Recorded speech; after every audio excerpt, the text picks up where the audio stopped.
Tonight's investigation begins with a moment that many analysts say could reshape the direction of international diplomacy. In recent days, tensions between Iran and the United States have once again captured global attention after reports of military strikes targeting sensitive nuclear facilities.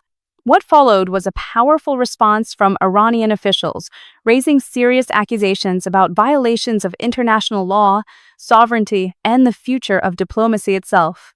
But beyond the political statements and breaking headlines lies a much larger question. What does this moment mean for the global system that was designed to prevent conflict between nations? For decades, international agreements and institutions, including the United Nations and the International Atomic Energy Agency, have attempted to regulate nuclear technology and prevent the spread of nuclear weapons. Central to that effort has been the Nuclear Non-Proliferation Treaty, an agreement that many experts consider the backbone of global nuclear governance. Yet today, critics from different sides of the geopolitical spectrum argue that this system is facing one of its most serious tests in decades. In this investigation, we will carefully examine the claims, the diplomatic history, and the competing narratives surrounding this escalating crisis. We will revisit the collapse of the Joint Comprehensive Plan of Action, the nuclear agreement once celebrated as a diplomatic breakthrough, and explore how its unraveling has contributed to the tensions we are witnessing today. We will also examine the role of world leaders, including former U.S. President Donald Trump, whose policy decisions dramatically reshaped the diplomatic landscape of the Middle East. But this report is not about taking sides. Instead, it is about understanding how global power, international law, and diplomacy collide during moments of crisis. Because when military actions intersect with nuclear diplomacy, the consequences are rarely limited to one region. They ripple through alliances, reshape global strategy, and raise profound questions about the future of international stability.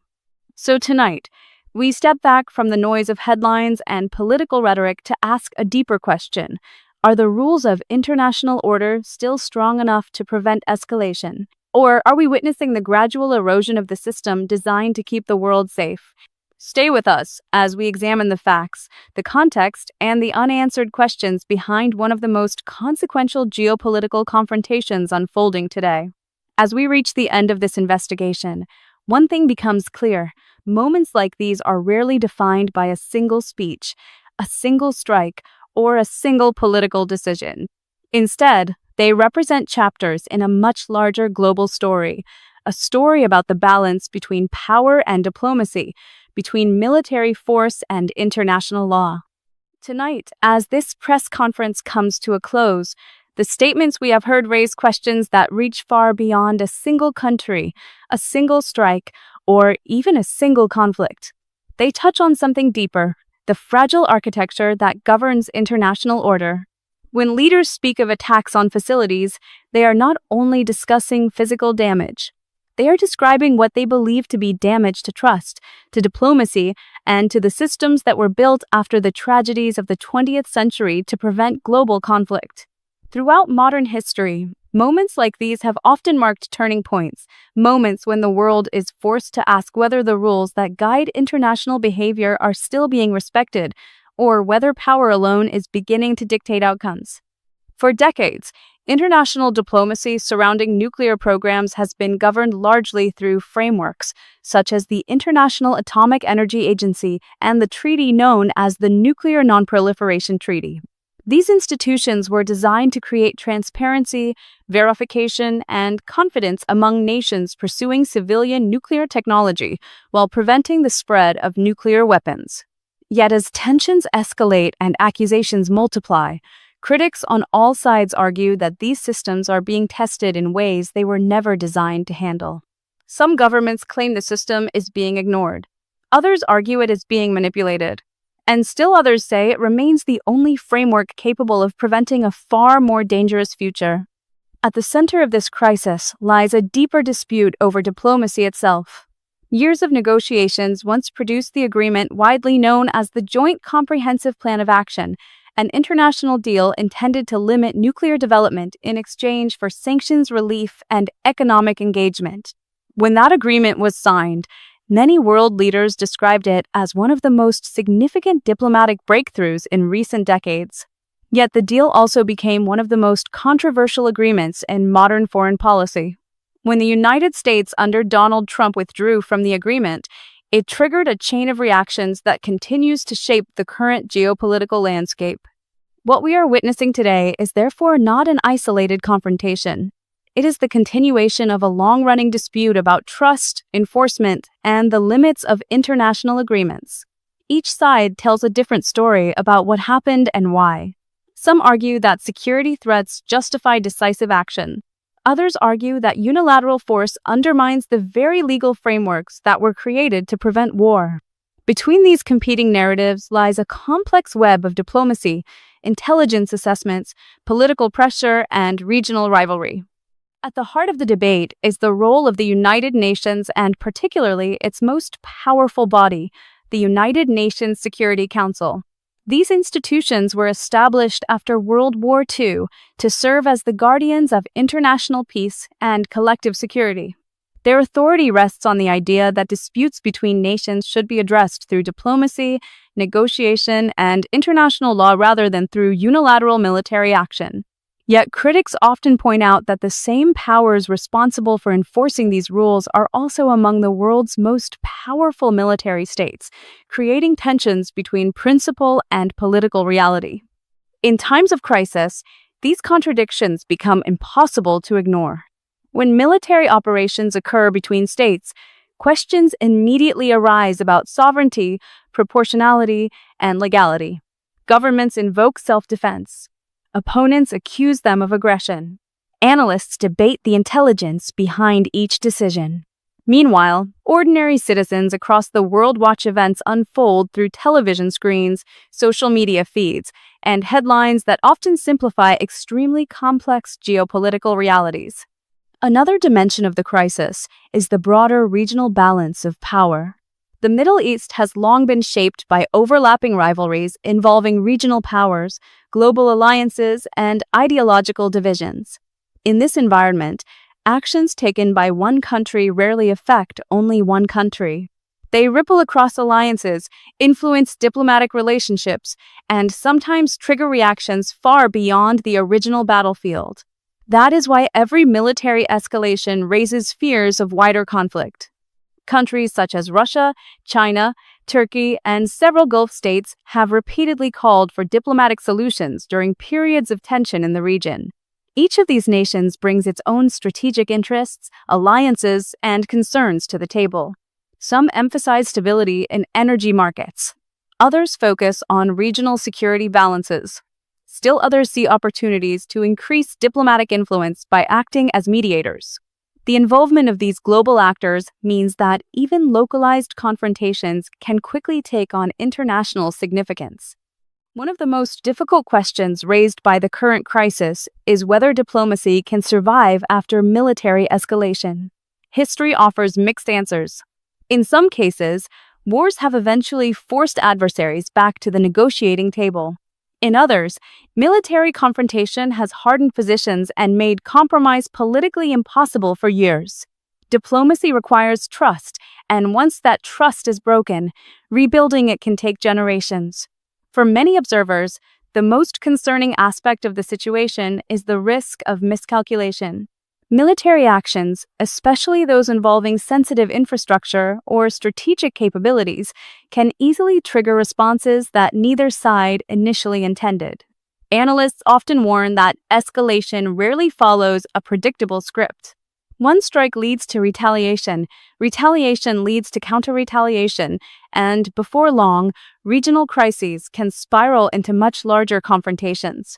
This is why international law, diplomatic institutions, and arms control agreements were originally created to slow down these cycles of escalation.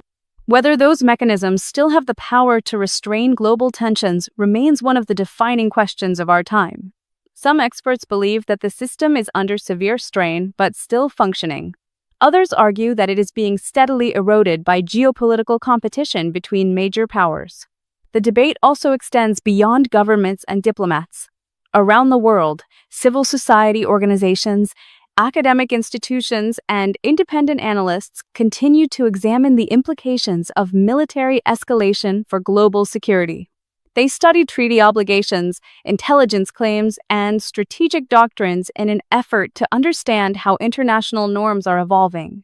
Their work often reminds us that the struggle between power and law has been a recurring theme throughout modern history. For ordinary citizens, however, the stakes are simpler and far more personal. Behind every geopolitical confrontation are millions of people who simply want stability, security, and the opportunity to live their lives without the fear of war. When tensions rise between states, it is rarely political leaders who bear the immediate consequences. It is families, communities, and entire societies who must endure the uncertainty that comes with geopolitical rivalry. In moments like this, the world often stands at a crossroads between escalation and diplomacy. Political leaders may speak in the language of deterrence, sovereignty, and strategic necessity. Diplomats speak in the language of negotiation, compromise, and de-escalation. And citizens everywhere watch closely, hoping that reason ultimately prevails over confrontation. What remains clear is that the decisions made in the coming weeks and months will shape not only regional stability, but also the future credibility of international institutions. If diplomacy succeeds, it could reinforce the principle that disputes between nations can still be resolved through dialogue. If it fails, the world may move further into an era where military power becomes the primary language of international relations. And so the final question remains unresolved. After accusations, retaliations, and rising tensions, is there still space for diplomacy? History suggests that even the most bitter adversaries have sometimes found their way back to the negotiating table. But history also reminds us that the window for diplomacy can close quickly if escalation continues unchecked.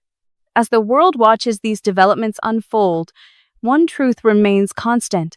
The stability of the international system depends not only on treaties and institutions, but on the willingness of nations to respect them.